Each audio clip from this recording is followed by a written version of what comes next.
Hi, everybody, and welcome to the Star in Focus podcast. We are here in San Diego, California at StarCon 24, and we have with us Ellie Reinhardt. How are you, Ellie? I'm good. How are you? I'm doing great. Thanks so much for sitting down and chatting with us. What brings you here to the convention this year? I work for Nancy Varallo with the Varallo Group.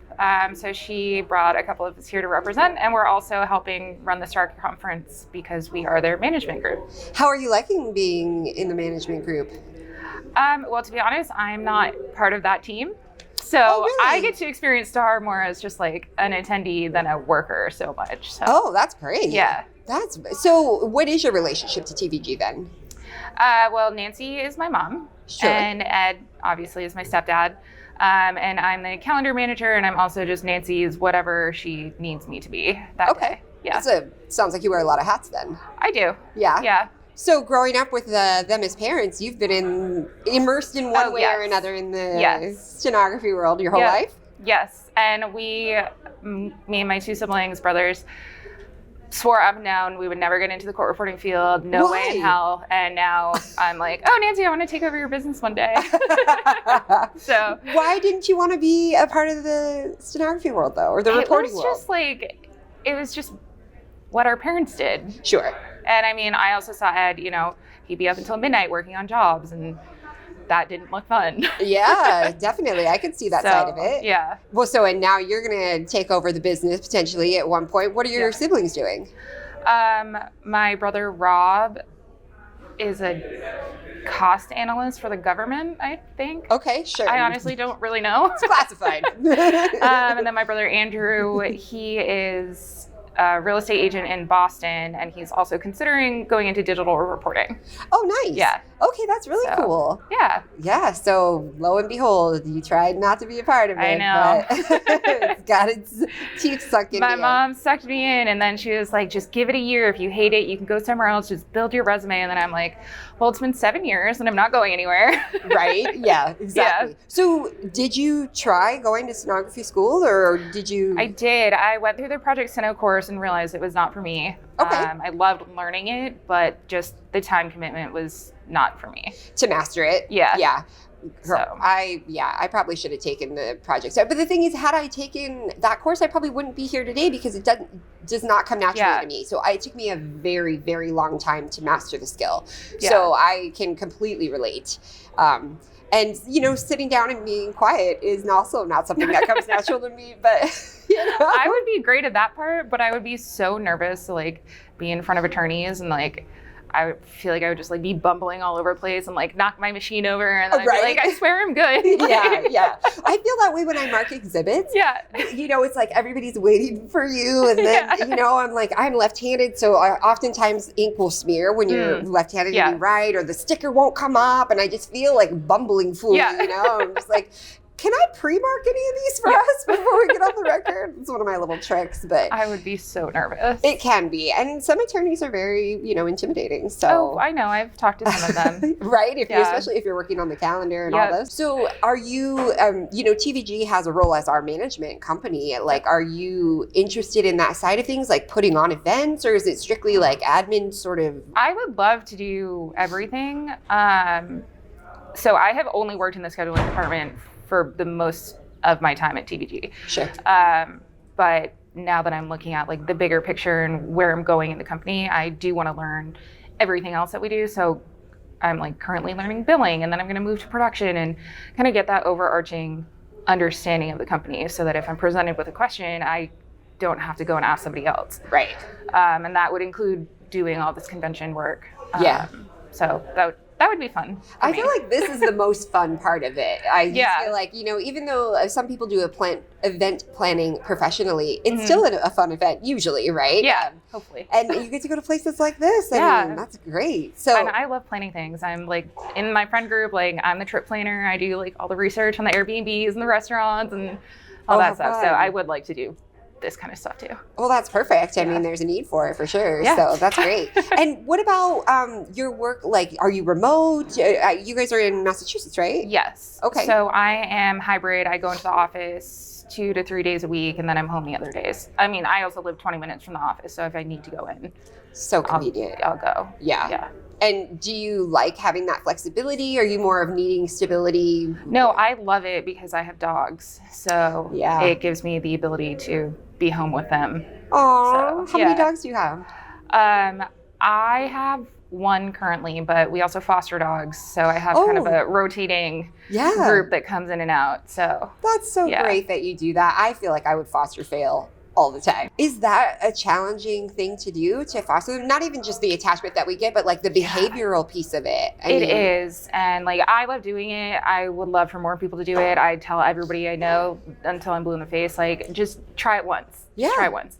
But it is also kind of like, it's the worst part of owning a dog repeatedly, because it's like that 2 weeks to a month where you're getting used to the dog and they're getting used to you. And then once you finally have your routine, it's usually like, and now they go off and go home. Yeah, for sure. So you definitely like have to love dogs and have to love that. Yeah. Yeah.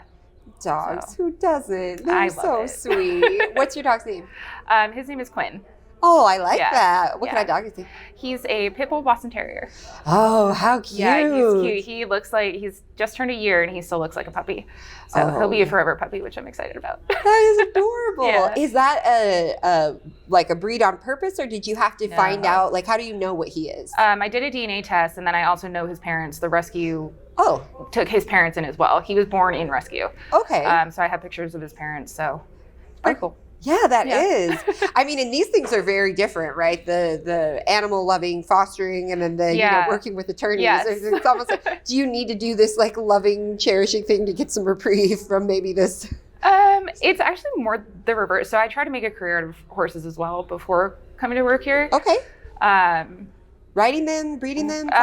Owning a farm, training. Like, I love teaching students. I have moved away from that, but that was my like big dream. And then wasn't really panning out. The money is absolute garbage in the equine industry. So my mom was like, come work for me, and then you can actually afford to go and do the fun parts of horseback riding, which I couldn't do that because I didn't have the extra money. Right. So all I was doing was taking care of them, and I was just like, I don't even like horses anymore. Oh, yeah. So, that's unfortunate. Yeah. But that's great that you now found this avenue. And I mean, some people say, do what you love and then you'll never work a day or whatever that is. But I'm not confident I buy into that. I feel like, do something that you can tolerate, that you can make a ton of money at, so that you can do what you enjoy, right? Because then, like you said, you worked around them, then you started losing your affection for them. And then it's just like I loved horses, I loved being around them, but that was all that I could do. Right. Where now I can go ride horses and then have my dogs and go on vacation and like buy the nice creature comforts that I like. So this job definitely gives me the ability to have the life that I want to have. Yeah, which is so nice. Yeah. Is there a lot of travel opportunity? I mean, even outside of the conferences, are there opportunities for you to? Not a huge amount. I was supposed to go to New York last summer. I also actually help the bar exam. I go as a scribe to help people who can't answer the essays or like write the essays themselves. Oh, wow. So I was supposed to go and do the New York bar exam. It ended up canceling, for me at least. But that's kind of, other than this, is the most exciting travel opportunity I've had. So that sounds really great, though. So tell me about that. How did you even get into that? One of our clients has been hired for it for years and years and years, and Nancy used to go. And then she couldn't make it to one, and she was like, oh, can you find a reporter who wants to do this? Like, this is all the info. And I'm like, well, does it need to be like a steno? Like, is somebody doing stenography? Right. She's like, no, it's just a laptop. And I'm like, well, can I go?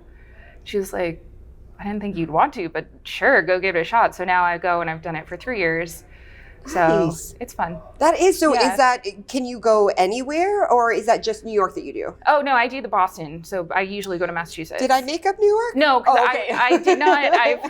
The other half of that thought never left my mouth. Okay. No, we were going to do the New York one. I always go to the Massachusetts, but we have talked about expanding, but it's kind of a niche opportunity. It's kind of hard to go find it. So sure, yeah, because I'm imagining that it's maybe somebody got injured and they can't use their hand or something like that. Yeah, I think she has cerebral palsy, so she doesn't have the fine motor skills to do it. Okay. Yeah. So it's just a laptop, though, that you're just answering those questions? Yeah, so she gets her book packet, and then she like writes her notes out, and then she dictates to me, and I just type it out and submit it to the proctors, and that's that. Do you feel like you could pass the exam at this point? Have you taken it enough times? I do feel that way sometimes.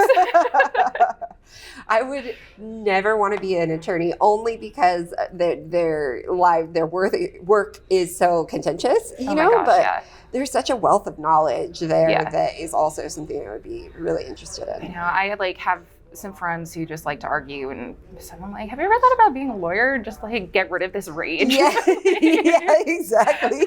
But don't do it in my deposition. Yeah, right. I'm like, You know? go to another state so I don't have to deal with you. Yeah, for sure. So Yeah. what do you see happening with TVG? I mean, you said you wanted to kind of do some of the different things to kind of learn, you know, but do you have aspirations to take it bigger, to grow the company? So I mean, I have not talked to Nancy about any of this, Sure. but I kind of see us leaning more into the business management side of things. Okay. Just because the court reporting world is so ever changing and the future is kind of uncertain. I mean, we haven't gotten into digital reporting yet. We are talking about it. We haven't discussed it with our clients yet, so we don't want to just like introduce it without discussing with them. Sure. But I do feel like we have like an untapped resource of the business management side. Like we just got a landscaping company because we do their bookkeeping. Oh, nice. So I feel like we have room to grow in those areas instead of just focusing on court reporting. And I know that that's Nancy's baby because that's her industry. Sure. Yeah. But I do feel like we could expand into other industries as well. Yeah. And I mean, that's what it's all about, right? Yeah. Is the growth and the Yeah. potential and, you Because know. I mean, 5 years ago, we would never have imagined doing associations. So Yeah. I think that if we stay, like obviously keep the court reporting, we are a reliable, trusted name, keep doing that, but grow our business management side of things as well. Okay. So, yeah. Awesome. Well, as we wrap things up, what's your favorite part of this event so far? Meeting people. Yeah. Because I mean, I help Nancy with so many things, and I help with Project Steno. So I see all these names coming through, and now I get to like put the faces to it. And I'm like, you don't know who I am, but I know you. So let's meet for real. Yeah, no, that's great. Yeah. I also think that's such a fun part of it, Yeah. you know, is just getting people from all over to come together Yeah. for, you know, the love of the industry and promoting Yeah. it. So we can expect to see you at the next one. Yeah. I hope so. Yeah? I'd love to. So Yeah. Got to talk to the boss about it. But I'll put in a good word. Yeah. Yeah. Well, thank you so much for sitting down and talking with us, Ellie. Yeah, no you are problem. great. And we appreciate everything that you're doing for your business and our organization. And No problem. look forward to working together with you more. Yeah. Thank you guys for joining us. We will see you next time.